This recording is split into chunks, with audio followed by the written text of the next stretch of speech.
Assalamualaikum warahmatullahi wabarakatuh. Bertemu lagi dengan saya, Pak Agung, di channel Ngoprek Semesta.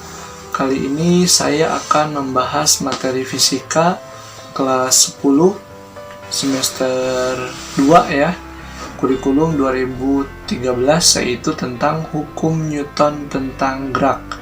Tapi ini masih part yang pertama, ini nanti akan ada part yang kedua atau video selanjutnya.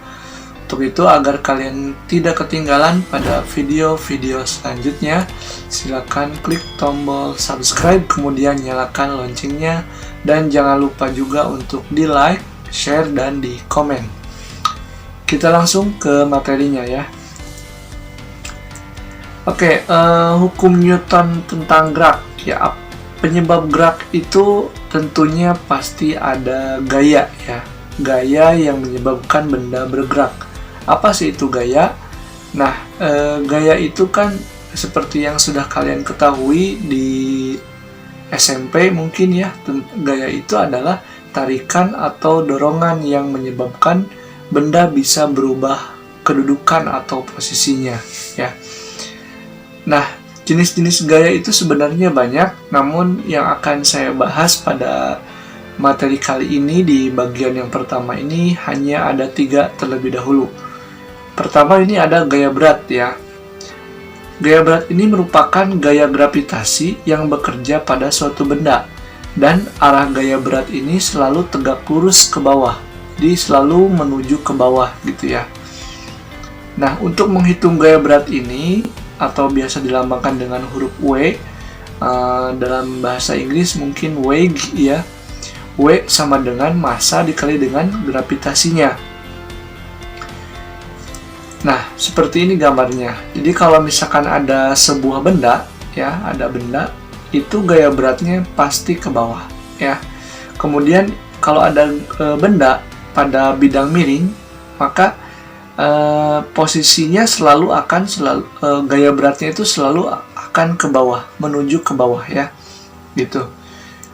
Kemudian yang kedua adalah gaya normal. Nah, kalau gaya normal ini menunjukkan gaya yang bekerja pada dua permukaan yang saling bersentuhan. Jadi kalau ada benda bersentuhan dengan permukaan, maka timbullah gaya, yaitu gaya normal. Namun, ketika benda berada pada suatu bidang, maka bidang tersebut akan memberikan gaya kontak. Nah, biasanya gaya normal ini arahnya itu tegak lurus dengan bidangnya ya. Nah, ini contohnya nih. Ini kan bidangnya nih. Kalau bendanya kan ini ya. Gaya berat kan menuju ke bawah. Nah, kalau gaya normal itu tegak lurus dengan bidang ya. Kemudian ini juga sama nih. Ketika pada bendanya ada di posisi benda miring, maka gaya normalnya adalah ke arah sana atau tegak lurus dengan bidang gitu. Nah, untuk menghitung gaya normal ini sama dengan gaya berat ya, karena N dikurangi W. N dikurangi W, nanti si W-nya itu dipindah ruas, maka muncullah N sama dengan W. Jadi N sama dengan W itu sama dengan M dikali dengan G untuk menghitung gaya normal ya. Kemudian ada gaya gesek. Nah, gaya gesek ini adalah gaya yang terjadi ketika dua benda saling bersinggungan. Arah gaya gesek selalu berlawanan arah dengan kecenderungan arah gerak benda dan searah dengan permukaan bidang sentuh. Nah, gaya gesek sendiri ada dua macam. Pertama, ada gaya gesek statis atau biasa dilambangkan dengan Fs, dan yang kedua ada gaya gesek kinetis. Nah, gaya gesek statis ini muncul ketika benda masih berada dalam keadaan diam, sehingga si gayanya itu akan lebih kecil dari gaya geseknya sendiri. Nah, jika benda menerima gaya lebih besar daripada gaya gesek statisnya atau F lebih besar dari Fs, maka benda akan bergerak. Dan gaya gesek statis berubah menjadi gaya gesek kinetis. Mungkin secara singkat bisa dikatakan seperti ini. Kalau gaya gesek itu gaya yang muncul ketika bendanya itu diam, ya, dalam keadaan diam. Atau nilai gayanya itu lebih kecil daripada Fs. Nah, sedangkan gaya kinetis itu gaya yang muncul ketika bendanya itu bergerak atau nilai F-nya itu lebih besar daripada Fs, gitu ya. Nah, untuk menghitung Fs-nya atau gaya gesek statis itu tinggal mu ya, ini mu ya, mu S dikali dengan M, dimana mu ini adalah sebagai koefisien gesek statis dan N-nya itu adalah sebagai gaya normal. Kebetulan nih sama ya, rumus antara Fs dengan Fk itu sama, cuman beda penamaan aja. Kalau ini Fs, yang ini Fk, ini mu S, ini mu K, gitu ya. Nah, seperti ini penggambarannya. Kalau misalkan ada gaya ya, ada benda ditarik ke arah kiri ya, ke arah sana, ke arah kiri, maka gaya geseknya adalah ke arah kanan, gitu.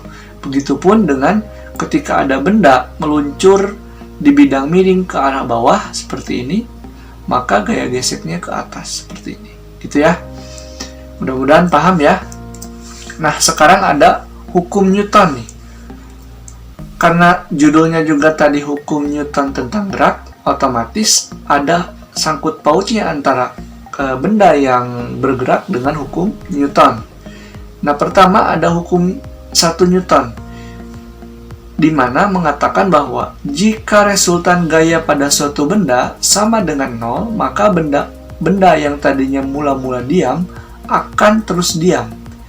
Dan sedangkan benda yang tadinya bergerak akan terus bergerak dengan kecepatan tetap. Dengan kata lain, sigma F sama dengan 0, alias resultan gayanya itu sama dengan 0. Jadi kalau misalkan ada benda yang tadinya diam, dia akan terus diam. Kemudian kalau ada benda yang tadinya bergerak, dia juga akan terus bergerak dengan kecepatan yang tetap. Itu atau hukum 1 Newton juga dikatakan sebagai hukum inersia atau kelembaman ya. Yaitu posisi benda itu ingin mempertahankan posisinya. Jadi sekali lagi, benda ini ingin mempertahankan posisinya. Contoh realnya, kalau kalian sedang menaiki kendaraan, kemudian kendaraan itu tiba-tiba rem mendadak, akhirnya kan kita akan terdorong ke depan. Nah, kasus terjadinya kita terdorong ke depan ini, itu disebut dengan inersia atau mempertahankan posisi kita. Nah, ini biasa juga dikatakan sebagai hukum 1 Newton atau mempertahankan posisi kita, itu ya.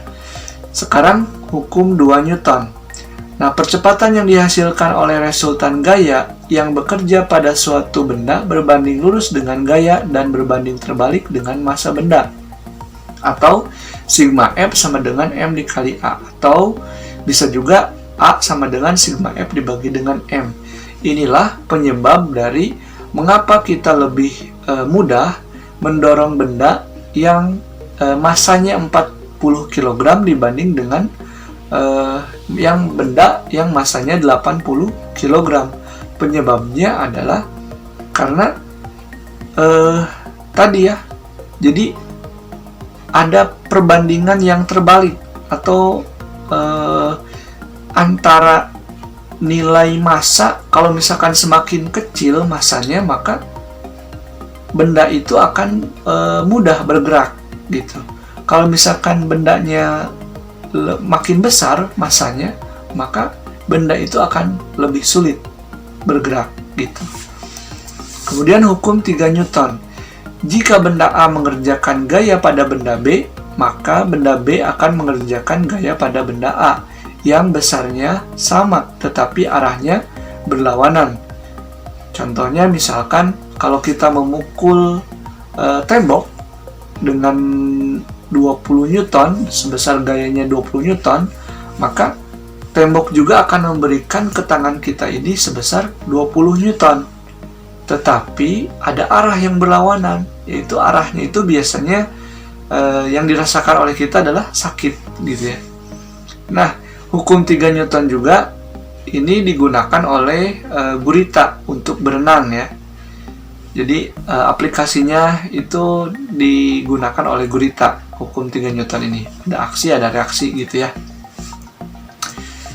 Nah, mungkin untuk pertemuan kita kali ini dicukupkan sekian dulu, karena nanti akan ada pembahasan soal ya, bahas soal di sesi Tanya Semesta. Untuk itu, supaya kalian tidak ketinggalan, silakan klik tombol subscribe dan nyalakan channelnya. Nyalakan loncengnya ya. Terima kasih. Assalamualaikum warahmatullahi wabarakatuh.